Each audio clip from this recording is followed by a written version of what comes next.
한미 무역 협상 결렬. 만약 내일 아침 뉴스 헤드라인에 이렇게 뜬다면 어떻게 될까요? 그리고 결렬되면 우리는 뭘 해야 할까요? 금이나 달러를 사야 할까요? 가장 먼저 협상이 깨지면 대미 수출 관세가 25%로 적용됩니다. 우리 수출의 19%가 미국으로 가는데 단 1년 만에 수십조 원의 이익이 증발할 수 있죠. 이번 관세 인상에서 가장 큰 충격을 받는 건 자동차 산업입니다. 현대차와 기아가 미국으로 수출할 때 제네시스 G80 차량 기준으로 한 대당 약 500만 원 이상의 관세를 더 내야 합니다. 단순히 자동차 가격이 비싸지는 게 아니라 미국 소비자 입장에서는 같은 돈이면 일본차나 독일차를 사겠다는 선택이 늘어납니다. 결국 문제는 가격이 아니라 시장 점유율이 서서히 빠져나간다는 것입니다. 조선업도 이번 협상에서 중요한 변수입니다. 미국이 추진하는 1,500억 달러 규모의 해양 프로젝트, 이른바 마스가 프로젝트는 LNG 운반선과 해상 플랜트가 핵심인데 이 분야를 제대로 해낼 수 있는 나라는 사실상 한국뿐입니다. 일본은 기술력은 있지만 생산 속도가 느리고 중국은 값은 싸지만 품질과 신뢰에서 미국이 꺼립니다. 그래서 미국 입장에서도 한국 없이 이 프로젝트를 진행하긴 어렵습니다. 문제는 대체 불가인데도 정치적 협상 때문에 한국이 문턱 밖으로 밀려날 수도 있다는 겁니다. 기술이 부족해서가 아니라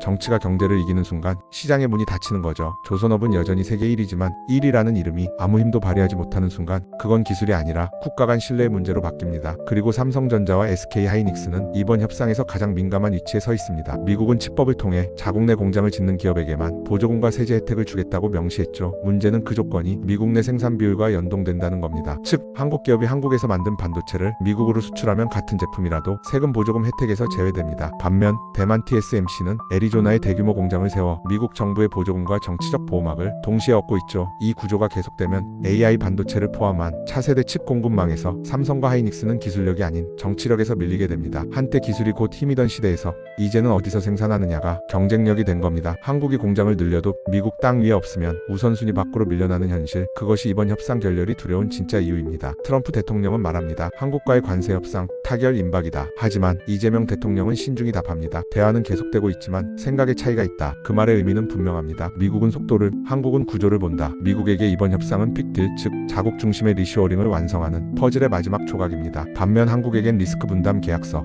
한 줄 잘못 서명하면 수십 년간 부담해야 할 구조적 빚입니다. 그럼 질문으로 돌아가 봅시다. 한미 협상 결렬되면 진짜 IMF행일까? 결론부터 말하죠. 그때처럼 외환 보유액이 바닥나 IMF가 들어오는 상황은 아닙니다. 1997년 한국의 외환 보유액은 200억 달러.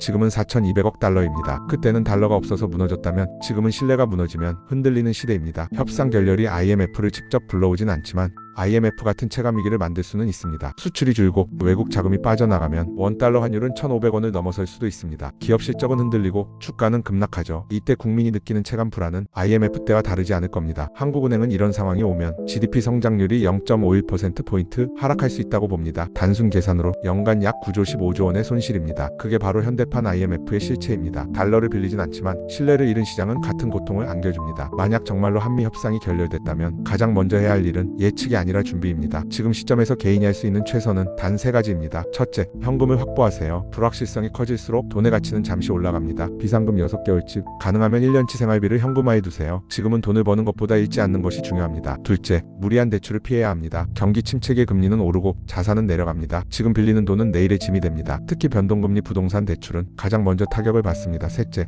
달러금 안전 자산을 분산하세요. 모든 자산을 달러로 바꾸라는 뜻이 아닙니다. 단기적으로 원화 약세가 불가피하기 때문에 자산의 1020% 정도를 달러금 배 당주 같은 방어 자산으로 옮기는 것이 좋습니다. 이건 투자가 아니라 보험입니다. 주식시장은 미래의 이익을 반영합니다. 협상이 결렬되면 반도체, 자동차, 조선, IT 같은 수출 중심 산업은 곧바로 PER 조정, 즉 주가 하락 압력을 받게 됩니다. 코스피는 단기적으로 3,000선 아래로 내려앉을 가능성이 높습니다. 하지만 모든 주식이 다 떨어지진 않습니다. 방산, 원자재, 달러 수혜주 같은 내수 안전 자산으로 자금이 빠르게 이동할 겁니다. 이건 공포 매도가 아니라 피난입니다. 부동산 역시 예외가 아닙니다. 경기 둔화로 거래가 멈추거나 반대로 원화 가치 하락으로 돈 대신 집을 쥐려는 심리가 확산될 수 있습니다. 결국 단기 폭락보단 거래 절벽 느린 하락이 이어질 겁니다. 특히 지방 신도시고 분양가 지역은 빠르게 조정받고 서울 핵심 지역 세권은 방어력을 유지하겠지만 상가와 오피스는 공실이 쌓이며 붕괴 위험이 커질 겁니다. PF 시장이 다시 얼면 건설사 부도 소식이 다시 뉴스에 오르겠죠. 정부의 정책은 느리고 시장의 반응은 빠릅니다. 한미 협상이 결렬된 지금 우리에게 필요한 건 정책 기대가 아니라 개인 방어력입니다. 위기는 언제나 준비 안 된 사람에게 재앙이고 준비된 사람에겐 기회입니다. 돈을 버는 것보다